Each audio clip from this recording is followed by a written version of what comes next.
அனைவருக்கும் எனது இனிய வணக்கம். நான் உங்கள் டிஜே சுந்தரபாண்டி, சிவகாசியிலிருந்து.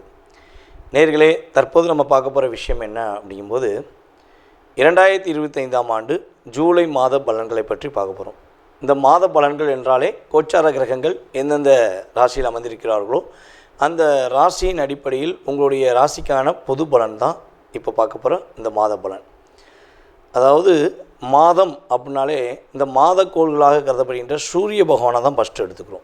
சூரிய பகவான் உங்களுடைய ராசிக்கு எந்த இடத்தில் அமர்ந்திருக்கிறார்களோ அதன் அடிப்படையில் உங்களுடைய எதிர்கால சம்பந்தப்பட்ட அந்த மாதத்தில் நடக்கின்ற விஷயங்களை நம்ம கணக்கிடுறோம் அப்படிங்கிறது நிதர்சனமான உண்மை. ஸோ அப்படி பார்க்கும்பொழுது இந்த மாதத்தில் கிரகங்கள் எந்தெந்த நிலையில் இருக்கிறாங்க, உங்களுடைய வாழ்க்கையில் என்னென்ன விஷயங்கள்லாம் நடக்க போகுது என்பதை பற்றி நம்ம பார்க்க போகிறோம். வாங்க வீடியோக்குள்ளே போகலாம். ஸோ அதுக்கு முன்னாடி ஒரு விஷயம் சொல்கிறேன். பொதுவாகவே ஒரு வீடியோ போடுறோம்னா உங்களுக்கு உங்களுடைய ராசியில் என்னென்ன விஷயங்கள்லாம் நடக்க போகுதுன்னு சொல்லி ஃபில்ட்ரு பண்ணி கோச்சார கிரகங்களை வச்சு நம்ம உங்களுக்கு பலன் கொடுக்குறோம். ஸோ இதை நீங்கள் ஃபுல் வீடியோவும் பாருங்கள். பார்த்துட்டு உங்களுடைய மேலான கருத்துக்களை கட்டாயமாக பதிவிடுங்க. ஸோ அதே போல் ஜோதிடம் சார்ந்த விஷயங்கள் நம்மளுடைய யூடியூப் சேனலில் நிறையா போட்டுக்கிருக்கோம். உங்களுடைய நண்பர்களுக்கு, உங்களுடைய உறவினர்களுக்கு தயவுசெய்து ஃபார்வர்ட் பண்ணுங்கள். அதே போல் பார்த்திங்கன்னா இன்னொரு விஷயம், நம்மளுடைய யூடியூப் சேனலை சப்ஸ்கிரைப் பண்ணாதவங்க சப்ஸ்கிரைப் பண்ணிக்கோங்க. ஏன்னா வீடியோ போட்டோடனே உங்களுக்கு உடனே லிங்க் உங்களுக்கு சப்ஸ்கிரைப் பண்ணோடனே உங்களுக்கு நோட்டிஃபிகேஷன் வரும், நீங்கள் வீடியோ பார்க்கலாம். ஓகேவா? மேலான ஆதரவு கொடுத்துக்கிருக்கீங்க, இன்னும் நீங்கள் ஆதரவு கொடுக்கணுங்கிறக்காண்டி தான் ஸோ என்னுடைய வேண்டுகோளை வச்சுருக்கேன். இப்போ நம்மளுடைய ராசிக்கான பலன்களை பார்க்கலாம் வாங்க.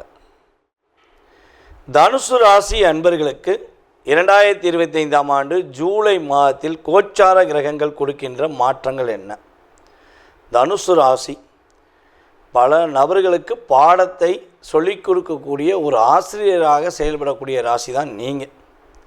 நீங்கள் எங்கே இருந்தாலும் சரி, எப்படி இருந்தாலும் சரி, ஒரு 4 பேருக்கு என்ன பண்ணுவீங்க, உங்களுடைய வாழ்க்கை பாடத்தை அவங்க முன்னேறதுக்கான ஒரு விஷயத்தை ஏணியாக இருந்து உதவி செய்யக்கூடிய ஆற்றல் உங்களுக்கு உண்டு.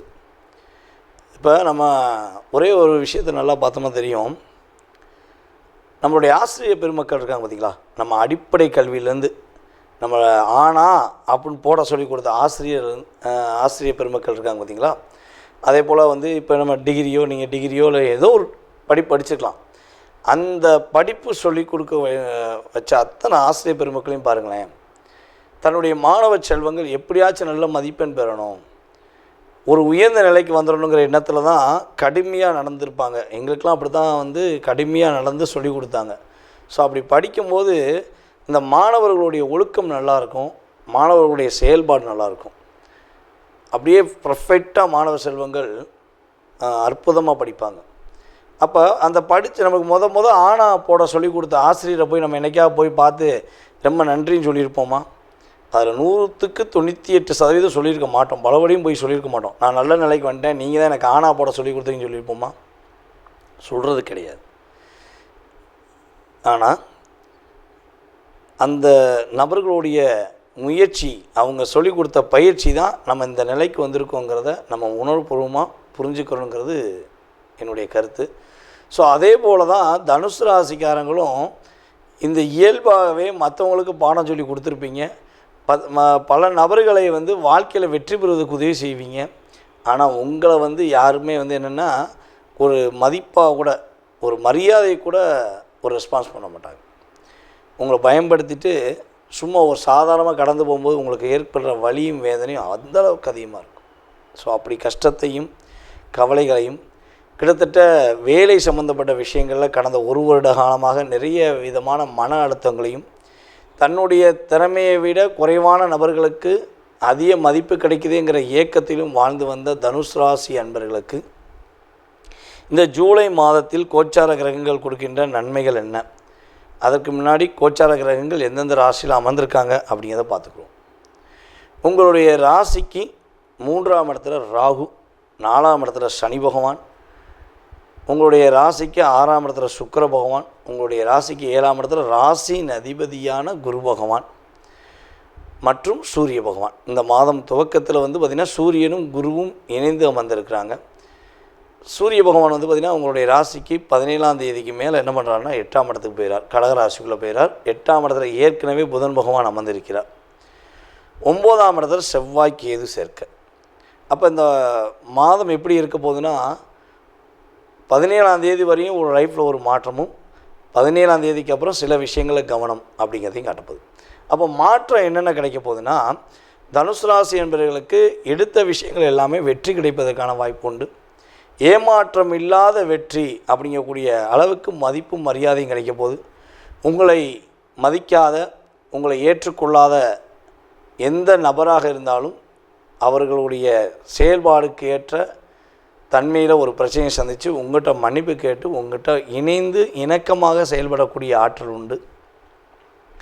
உங்களுடைய உயர்வுகளை கண்டு பொறாமைப்பட்ட நபர்கள் இனிமேல் அந்த பொறாமையை விட்டுட்டு உங்களுக்கு உதவி செய்வதற்கான செயல்பாடு உண்டு. பல நெருக்கடிகள், பல பிரச்சனைகளை சந்தித்து வந்த நம்மளுடைய தனுசு ராசினியர்கள் நெருக்கடிகள் இல்லாத ஒரு வாழ்க்கையை இந்த மாதம் துவக்கத்திலிருந்தே சந்திக்க போகிறீங்க. பொன் பொருள் சேர்க்கை ஏற்பட போகுது. உங்களுடைய மதிப்பை அறிந்து உங்களுடைய இருக்கும் இடத்துல உங்களுக்கு மரியாதை அதிகரிக்கும். நம்மளுடைய தனுசு ராசி நண்பர்களை யாராவது அரசியலில் ஈடுபாடு பண்ணணும்னு ஆசைப்படுறீங்க, இல்லது அரசியலில் இருக்கீங்கன்னா உங்களுக்கு பதவி உயர்வு கிடைப்பதற்கான மாற்றம் உண்டு. உங்களுடைய தொகுதியில் உங்களுக்குன்னு ஒரு மதிப்பு கொடுப்பாங்க. உங்களுக்கு மக்கள் செல்வாக்கு அதிகரிப்பதற்கான சூழ்நிலைகள் கிரகங்கள் வாய்ப்பளிக்கின்றன. இந்த மாதத்தில் வந்து பார்த்திங்கன்னா கணவன் மனைவி ஒற்றுமை சூப்பராகும். உங்களுடைய கணவர் உங்களுடைய அன்பை புரிந்து கொண்டு உங்களுக்கு ஒரு மதிப்பளிப்பாங்க. உங்கள் அன்பை புரிஞ்சுக்கிட்டு உங்களுக்கு ஒரு ஏற்றத்தை கொடுப்பாங்க. பிரிய வேண்டும் நினச்ச கணவன் மனைவி கூட ஒன்று சேர்வதற்கான அமைப்பு உண்டு. அதேபோல் திருமணம் சம்மந்தப்பட்ட விஷயங்களை முயற்சி எடுத்திங்கன்னா உங்களுக்கான ஒரு பந்தத்தை அமைச்சு கொள்ள பாக்கியம் ஏற்படும். இவ்வளோ நாட்களாக தேடி இருப்பீங்க, இந்த ஊரில் இருக்குமோ அந்த ஊரில் இருக்குமாலாம் தெரிவிப்பீங்க. கடைசியில் பார்த்தா உங்கள் தெருவுக்குள்ளேயே ஒரு பொண்ணு கிடைக்கும், இல்லை உங்கள் தெருவுக்குள்ளேயே உங்களுக்கு பிடிச்ச மாப்பிள்ளை கிடைக்கும். அந்த அளவுக்கு கிரகங்கள் உங்களுக்கு வாய்ப்பை கொடுக்கின்றன என்பதை பார்க்குறோம். நம்மளுடைய தனுசு ராசி நேயர்கள் வந்து பார்த்திங்கன்னா இந்த மாதம் தொழிலில் நல்ல வெற்றி பெறக்கூடிய வாய்ப்பு உண்டு. தொழில் நல்ல வெற்றியாக நல்ல லாபம் இருக்குது அப்படின்னு சொல்லக்கூடிய அளவுக்கு கிரகங்கள் வாய்ப்பை கொடுக்கின்றன. உங்களுடைய ராசிக்கு 9ஆம் இடத்த அதிபதியான சூரியன் உங்களுடைய ராசிக்கு 7ஆம் இடத்துல வந்திருக்கனால நீங்கள் அரசாங்க வேலையில் பயணம் செஞ்சுக்கிறீங்க, அரசாங்க வேலையில் இருக்கீங்கன்னா அரசாங்க வேலையில் பதவி உயர்வு கிடைக்கும். அரசாங்கம் சம்மந்தப்பட்ட விஷயங்களில் மாற்றம் கிடைக்கும். கிட்டத்தட்ட ஜூலை 17ஆம் தேதிக்கு முன்னாடி வரையும். 17ஆம் தேதிக்கு அப்புறம் அரசாங்க வேலையில் தனுசு ராசி அன்பர்கள் யாராக இருந்தாலும் சரி அரசாங்க வேலையில் ரொம்ப ரொம்ப கவனம் செலுத்தணும். ஏன்னா 9க்குரியவன் இந்த இடத்துக்கு 12ஆம் இடத்துல வந்திருக்கிறார். அதே போல் வந்து பார்த்திங்கன்னா 8ஆம் இடத்துல உங்களுடைய ராசிக்கு 8ஆம் இடத்துல வந்திருக்கிறார். அப்போ அரசாங்க வேலையில் கவனமாக இல்லைன்னா ப்ரொமோட் ஆகக்கூடிய செயல்பாடு எங்கே இப்போ வந்து 17ஆம் தேதி வரையும் ப்ரொமோஷன், 17ஆம் தேதியிலேருந்து என்னதுன்னா ப்ரொமோஷன் அப்படிங்கிற மாதிரி செயல்பாடு வந்துடும். ஸோ கரெக்டாக கவனமாக செயல்பட்டிங்கன்னா பாதிப்பு கிடையாது. அப்பா வழி சொத்து சம்மந்தப்பட்ட விஷயங்களில் ஏதாவது சின்ன சின்ன பிரச்சனைகள் இருக்குன்னா நீங்கள் நிதானமாக முடிவெடுத்திங்கன்னா பிரச்சனை முற்றுப்புள்ளி ஏற்பட்டு வெற்றி பெறும். கொஞ்சம் வேகமாக செயல்பட்டுட்டிங்கன்னா பிரச்சனை கொஞ்சம் முற்றிவிடும் என்பதை புரிஞ்சுக்கிறோம். ஏன்னா செவ்வாய் வந்து கேதுவுடன் சேர்ந்து 9ஆம் இடத்துல அமர்ந்திருக்கிறதுனால 9ஆம் இடத்த அதிபதி 12ஆம் இடத்துல அந்த இடத்துக்கு 12ஆம் இடத்துல அமர்ந்திருக்கிறதுனால அப்பா வழி சம்மந்தப்பட்ட விஷயங்களில் கொஞ்சம் கவனம் செலுத்துங்க, நிதானமாக செயல்படுங்க. இந்த மாதம் ஒரு ஏற்றத்தை சந்திக்கக்கூடிய மாதமாகவும் சில விஷயங்களில் கவனத்தை சந்திக்கக்கூடிய மாதமாகவும் இருக்குது. நம்மளுடைய தனுசு ராசிக்கு இந்த மாதம் ஒரு சரியான முறையில் பயன்படுத்திட்டால் வெற்றி கிடைக்கும் என்பது நிதர்சனமான உண்மை. நேர்களே, தற்போது நீங்கள் பார்த்த விஷயங்கள் உங்களுடைய ராசிக்கான பொது பலன்களே. இது வந்து உங்களுடைய வாழ்க்கையில் 20% உங்களுடைய வாழ்க்கையில் மாற்றத்தையும் ஏற்றத்தையும் கொடுக்கக்கூடிய விஷயமாக இருக்கும்.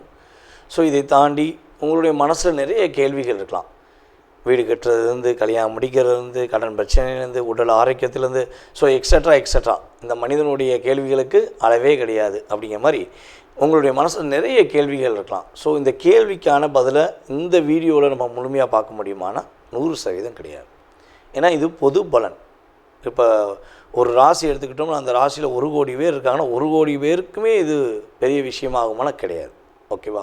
ஸோ அப்போ உங்களுடைய சுய ஜாதகம், உங்களுடைய லக்னம், உங்களுடைய கிரக அமைப்பு ரீதியாக உங்களுடைய நட்சத்திரம், உங்களுடைய ராசியின் அடிப்படையில், அதே போல் உங்களுடைய தசா புத்தி அடிப்படையில் இப்போ உங்களுக்கு என்ன தசா நடக்குது, என்ன புத்தி நடக்குது, ஸோ கடந்த காலங்களில் உங்களுக்கு என்னென்ன நடந்திருக்கும், எதிர்காலத்தில் என்ன நடக்க போகுது அப்படிங்கிறத மிக துல்லியமாக தெரிஞ்சுக்கணும்னு நீங்கள் விருப்பப்பட்டால் கீழே உள்ள நம்பருக்கு நீங்கள் என்ன பண்ணுங்கன்னா மேக்ஸிமம் வாட்ஸ்அப்பில் எஸ்எம்எஸ் போட்டு விடுங்க.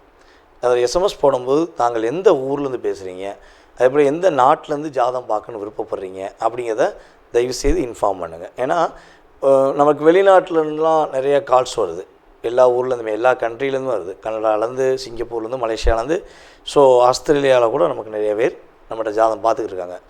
அப்போ டைம் வேரியேஷன் ஆகும். இந்தியாவுக்கும் அந்த நாடுகளுக்கும் உள்ள மற்ற நாடுகளுக்குள்ள டைம் வேரியேஷன் வித்தியாசமாக இருக்கும். ஸோ அப்போ நீங்கள் எந்த நாட்டிலேருந்து பேசுகிறீங்க அப்படிங்கிறீங்களோ அதுக்கு தக்கன உங்களுக்கு அப்பாயின்மெண்ட் டைம் கொடுக்கப்படும். ஸோ அதனால் தயவுசெய்து மேக்ஸிமம் கால் பண்ணி எடுக்கலைன்னா நீங்கள் வாட்ஸ்அப்லேயே எஸ்எம்எஸ் பண்ணுங்கள். உங்களுக்கான கால நேரத்தை அப்பாயின்மெண்ட் டைம் பிடிச்சி உங்களுக்கு ஜாதகம் சம்மந்தப்பட்ட அத்தனை விதமான கேள்விகளுக்கும் பதிலளிக்க நான் காத்திருக்கிறேன். மேலும் உங்களுடைய மேலான ஆதரவை கொடுத்த எங்களுடைய ரசிக பெருமக்களுக்கும் அன்பு நேயர்கள் உங்களுக்கும் என்னுடைய பணிவான நன்றியை கூறி விடைபெறுகிறேன். நன்றி, வணக்கம்.